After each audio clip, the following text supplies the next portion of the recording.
Hello, this is Mark Wildman of Wildman Athletica, and today we are going to answer the question, how often should you do push-ups? We made 2 nerd math videos a couple of weeks back about push-ups, push-up progressions. Basically, the idea was volume cycles, add volume cycles, and do the push-ups a lot. We were basing all of that on a program from Gambate Fitness from JP, the head coach over there, who is a world-class triathlete, and he does push-ups every day.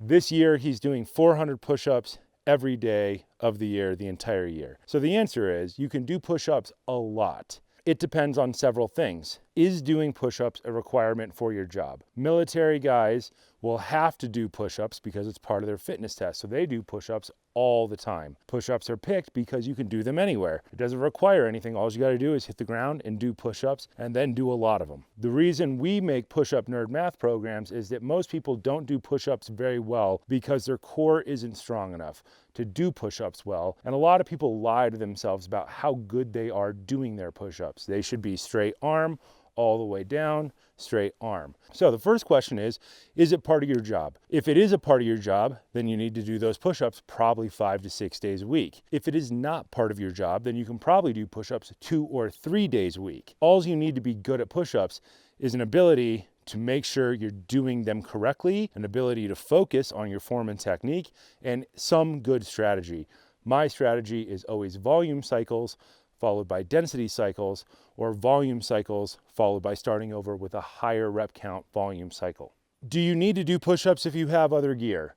Probably not. I do a lot of kettlebells, so I do the majority of my pressing movements with kettlebells. But I am a farm boy deep down in my soul, and I've spent a lot of time picking up and lifting things overhead. The way you get good at picking things up and lifting them overhead is to do that a lot. So I practice kettlebell presses a lot instead of push-ups. The other thing that you could definitely replace push-ups with is double kettlebell jerks. 2 kettlebells, dip down, drop underneath, lock out. It's a double hip drop movement. With kettlebells, it's different than it is with barbells, because with kettlebells, your arms have to end up perfectly straight overhead, unlike with barbells where your hands might be wide, and they end up in a perfectly straight line and they move independently.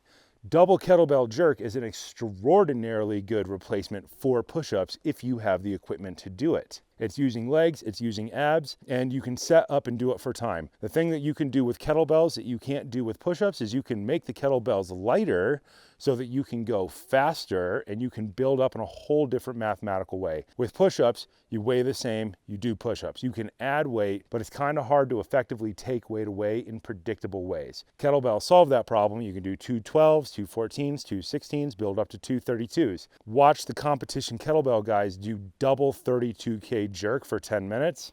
It's a thing of beauty. I guarantee you those guys are good at push-ups because it's very similar in the way that it is loaded.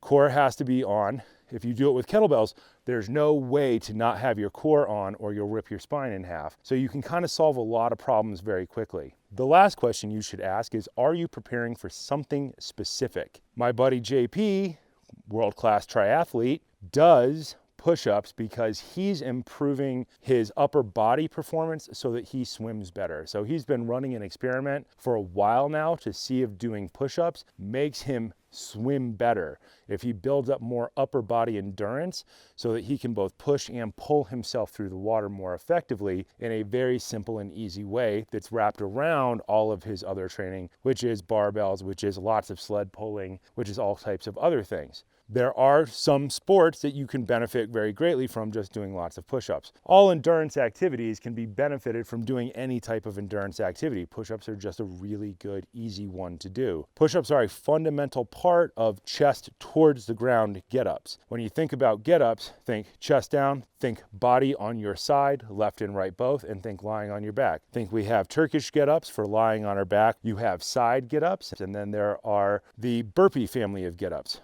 Burpees, chest down, the first part of that is a push-up or a cobra push-up to a snap forward. It could be symmetrical snap forward, it could be a side snap forward like surfers do, but push-ups can help you prep for a lot of that stuff. If you are not good at doing push-ups, then you're probably not going to be great at doing burpees.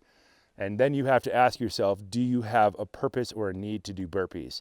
Everybody should do burpees at some point in their training so that they get neurologically good at them, because you should be good at getting up from the ground from all the positions you might end up on the ground in. If you've ever fallen off of horses or off dirt bikes, or you're in martial arts class, you realize you hit the ground in a lot of weird ways, and it's usually pretty important to get up from those positions quickly if you can. In the case of horses, you don't want to end up underneath a horse, or there could be other horses behind you. In the case of dirt bikes, generally the same thing. You don't want to lose it, come off the bike and get run over by somebody else. You want to get up and get out of the way. And in martial arts, you want to get up and turn around and figure out where the attacker is. Doing push-ups could be a fundamental part of that training. If you're training for another sport and it's not part of your job, then I would also recommend you put push-ups at a 2 to 3 times a week program, so that you can spend all that other time doing other types of training. You could do push-ups 2 days a week. You could do a break fall series for 30 minutes 2 days a week, and that would probably be a better overall effect than just doing push-ups 4 days a week. So wrapping this all up, always think about the questions. Ask yourself why you're doing what you're doing. Is there a purpose behind it, or is it just for fun? All these are the questions you have to ask. If you're preparing for a sport, can you spend that time more effectively preparing for something else? If you are doing push-ups only 2 or 3 days a week, then you would probably alter the math from what we had published before, and you would probably add 1 or 2 more sets of volume each time you do it, because you have so much more break in between. If you're training 5 to 6 days a week, you go up probably only 1 set of volume at a time, because the goal is to live through it, and you're not trying to kill yourself because you have to do it again tomorrow. So you're trying to build the neurological skill of getting good at push-ups. If you're only doing them 2 to 3 days a week, you can push it a little bit harder, because it doesn't matter so much